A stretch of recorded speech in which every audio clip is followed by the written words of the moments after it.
இது Friday vlog தாங்க. காலையில் கொஞ்சம் வெளியில் போகிற வேலை இருந்ததுங்க. அப்போ ஒரு 10 மணி அளவுக்கு போயிட்டு ஒரு 10 மணி அளவுக்கு கிளம்பியாச்சுங்க. போயிட்டு ஒரு 1:30 மணிக்கெலாம் வீட்டுக்கு வந்துட்டோங்க. அது வரைக்கும் ஈன்னு பல்ல காட்டிக்கிட்டு இருந்த வெயில் மணி 3:30 மணிக்கு மேலே பார்த்தீங்கன்னா அப்படியே கிளைமேட் சேஞ்ச் ஆச்சுங்க. சரி மழை நல்லா வருமோ அப்படின்னு யோசிச்சுக்கிட்டே பார்த்தீங்கன்னா தூர போட்டுது. சரி இன்னும் கொஞ்சம் நல்லா வருமா அப்படின்னு பார்க்கும்போது மணி 5 மணி வரைக்கும் நான் அதாவது ஒரு சாரல் மழை மாதிரி பெஞ்சிக்கிட்டு இருந்ததுங்க.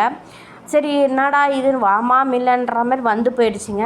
திருப்பியும் பார்த்தோன்னா 5 மணிக்கு மேலே ஈன்னு பல்ல காட்டுமா வெயில். உங்கள் ஊர்லெலாம் மழை பெஞ்சுதான்னு சொல்லிட்டு சொல்லுங்கள். வெளில போயிருந்தேன்னு சொன்னால் பார்த்தீங்கன்னா எங்கே போயிருந்தேன்னு பார்த்தீங்கன்னா மேல்மருவத்தூர் வரைக்கும் போயிருந்தேங்க. தம்பிக்கு அப்படியே வச்சதுலேருந்து போகவே முடியல. சரி தம்பியை கூட்டிகிட்டு போகலாம் லீவ் நாள்லையாவது பார்த்தாலும் அதுவும் முடியலங்க. ஏதாவது ஒரு வேலை வந்தது போக முடியாத ஆயிடுது. சரின்னு சொல்லிட்டு இன்றைக்கி தம்பிக்கு ஃபுல் டே ஸ்கூல் வச்சுட்டாங்க. லஞ்ச் எல்லாம் கட்டி தம்பிக்கு கொடுத்துட்டு நானும் ஹஸ்பண்டும் பார்த்திங்கன்னா 10 மணிக்கு மேலே கிளம்பியாச்சு. போயிட்டு பார்த்திங்கன்னா இன்றைக்கி கோயிலில் வந்து பார்த்திங்கன்னா அவ்வளோ ஃப்ரீயாக இருந்ததுங்க. எப்பயுமே ஃப்ரீயாக தான் இருக்கும் நான் போகும்போதெல்லாம். இன்றைக்கி வந்து பார்த்திங்கன்னா இன்னும் கொஞ்சம் ஃப்ரீயாகவே இருந்ததுங்க. நான் எப்பயுமே ஒரு 1/4 மணி நேரம் நின்று சாமி பார்த்தது கிடையாது. ஒரு 5 நிமிஷம் தான் அங்கே நிற்க முடியும் என்னால். இந்த வாட்டி பார்த்திங்கன்னா ஒரு 1/4 மணி நேரத்துக்கு மேலேயே உள்ளே வந்து நின்று சாமி பார்த்தேன். எல்லா இடத்துலையும் பார்த்திங்கன்னா ஒரு 10 நிமிஷம் சாமி கும்பிட்டு தாங்க வந்து நின்று. வெளியிலே வந்து பார்த்திங்கன்னா ஒரு 1/4 மணி நேரத்துக்கு மேலே நின்று தாங்க சாமி கும்பிட்டேன். வெளியிலே நல்லாவே தெரியும் சாமி. இன்றைக்கி வந்து சூப்பராக அலங்காரம் பண்ணியிருந்தாங்க. அதே மாதிரி எதிர்க்க ஒரு சாமி இருக்கும் பார்த்துருக்கீங்களா, யாராக போய்க்குன்னு தெரியல. எதிர்க்க வந்து சாமி இருக்கும். அது உள்ளே போய் அங்கேயும் பார்த்திங்கன்னா தேங்காய் தீபம் இன்றைக்கி பூசணிக்காய் தீபம்லாம் ஏற்றி வச்சுருந்தாங்க. இன்றைக்கி இங்கேயும் பார்த்திங்கன்னா அலங்காரம் சூப்பராக இருந்ததுங்க. இந்த சாமியெல்லாம் கும்பிட்டுட்டு பார்த்திங்கன்னா வீட்டுக்கு வர வழியில் பார்த்திங்கன்னா வழியில் மேல்மருவத்தூர் பக்கத்துலேயே தாங்க. அங்கே வந்து பார்த்திங்கன்னா ஈச்ச மரம் நாங்கள் போகும்போது வரும்போது பார்த்துருக்கோங்க. நீங்கள் பார்த்துருப்பீங்களான்னு தெரியல. அதை பாருங்க, ஈச்சம்பழம் வந்து இருக்கவே இருக்காது, காய் தாங்க இருக்கும் எப்பயுமே. ஹஸ்பண்ட் வந்து எப்பயுமே வந்து காட்டியிருக்காங்க இதான் காயின்னு. பழம் இது வரைக்கும் அதாவது கருப்பாக இருக்குன்னு சொல்லியிருக்காங்க. ஆனால் அதை இப்போ மரத்துலேருந்து பறித்து காட்டானதே கிடையாது. அங்கே இருக்கவும் இருக்காது. நாங்கள் போகும்போது ஒன்று கீழே கொட்டி கிடக்கும், இல்லைனா சுத்தமாக மரத்தில் இருக்காது. இந்த வாட்டி பார்த்திங்கன்னா சரி இறங்கி சும்மா தாங்க போனாங்க. அதில் பார்த்தா பழத்தை பார்த்துட்டாங்க பழுது. அதை பறிச்சிட்டு தான் வருவேன் அப்படின்னாங்க. சரின்ட்டு அது பொதாராக இருக்குப்பா வேண்டாம் அப்படின்னா கூட கேட்காத. அவங்க வந்து இப்போ சின்ன வயசில் நிறைய வந்து சாப்பிட்ருக்காங்க பழுது. அந்த ஞாபகம் எப்பயுமே போகும்போது வரும்போது வந்து பார்ப்பாங்க. பழம் இருக்கவே இருக்காது, காய் மட்டும் தான் இருக்கும். இந்த வாட்டி சும்மா தாங்க இறங்கி போய் பார்த்தாங்க. ஆனால் பழம் இருந்தது. சரின்னு சொல்லிட்டு அதை பறிக்க ஆரம்பிச்சிட்டாங்க. கொஞ்சம் தான் இருந்தது.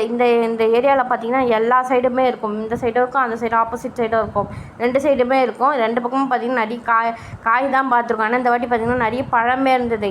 இவங்க வந்து பார்த்திங்கன்னா ஒரு 1/4 மணி நேரத்துக்கு மேலேயே அந்த இடத்துல நின்று அந்த பழத்தை பொறுமையாக பறிச்சிட்டு இருந்தாங்க. ஏன்னா அதை வந்து சீக்கிரம் பறிக்கவும் முடியாது, பொறுமையாக தாங்க பறிக்க முடியும். சின்ன பழமாக இருந்தது. அது டேஸ்ட் பார்த்திங்கன்னா சூப்பராக இருந்ததுங்க. பேச்சம்பழம் டேஸ்ட் இருந்தது. அது பாருங்கள், அது அந்த கிளை எப்படி இருக்குது பாருங்களேன். அதை உருவ கூட முடியாதுங்க. ஒன்று ஒன்றா பிக்கணும். அந்த இடத்துல பாருங்கள் எவ்வளோ பொதாராட்டங்குது. ஆனால் அவர் கேட்கவே இல்லை. கொஞ்ச நேரம் நின்று அங்கே டேஸ்ட் வேறு சூப்பராக இருக்குதுன்னு சொல்லிட்டேன்னா பேச்சம்பழம் மாதிரி இவர் வந்து சும்மா இல்லாமல் பின்னாடி பக்கம்லாம் வேறு பறிக்க போயிட்டாருங்க. நான் வந்து அப்படியே அந்த சைடில் இருக்கிறதெல்லாம் பார்த்துக்கிட்டு இருந்தேன். அந்த பக்கம் பார்த்திங்கன்னா அவ்வளோ பழம்லாம் இல்லை. நீங்கள் ஈச்ச மரம் பார்த்துருக்கீங்களா? பழம் இந்த சின்ன பழம் சாப்பிட்ருக்கீங்களான்னு சொல்லிட்டு, பெரிய பழம் இல்லைங்க சின்ன பழம் சாப்பிட்ருக்கீங்களான்னு சொல்லிட்டு கமெண்ட் செக்ஷனில் எனக்கு கமெண்ட் பண்ணுங்கள். இது மாதிரி பொதாராக இருக்கிற இடத்துலலாம் போகாதீங்கன்னு கேட்குறனாலும் என் ஹஸ்பண்ட் வந்து ஆர்வ கோளாறில் போய் பறிக்கிறாரு. இதெல்லாம் ஒரு டம்ளர் 1 ரூபான்னு சொல்லிட்டு வாங்கி சாப்பிடுவேன்னு சொன்னாங்க. ஆனால் இப்போ வந்து பார்த்திங்கன்னா இது வைக்கிறதே கிடையாதுங்க. அது யாரும் பறிக்கிறது கிடையாதுன்னு நினைக்கிறேன். இந்த இடத்துலலாம் பார்த்திங்கன்னா பாம்பெல்லாம் இருக்குன்னு வேறு சொல்லியிருக்காங்க. எனக்கா பயமாக இருக்குங்க. சொல் பேச்சு கேட்காத வெயிலில் நின்று பறிச்சிக்கிட்டு இருக்காருங்க. ஃபோனே சூடாயிடுச்சு. நான் எவ்வளோ சொல்கிறேன் வாங்க போகலான்ட்டு, வரவே இல்லைங்க அவர். சின்ன பழம் சாப்பிட்ருக்கீங்களா, இந்த மரத்தை பார்த்துருக்கீங்களான்னு சொல்லிட்டு சொல்லுங்கள். இந்த சின்ன பொதாராக இருக்கிறதுல நிறைய இருக்குதுங்க. இந்த சைடில் பார்த்திங்கன்னா நிறையவே இருக்குது. இந்த வீடியோ உங்களுக்கு பிடிச்சிருக்குன்னு நினைக்கிறேன். பிடிச்சிருந்தா கண்டிப்பாக லைக் பண்ணுங்கள், ஷேர் பண்ணுங்கள், கண்டிப்பாக சப்ஸ்கிரைப் பண்ணுங்கள். அடுத்த வீடியோவில் பார்க்கலாம். பாய்.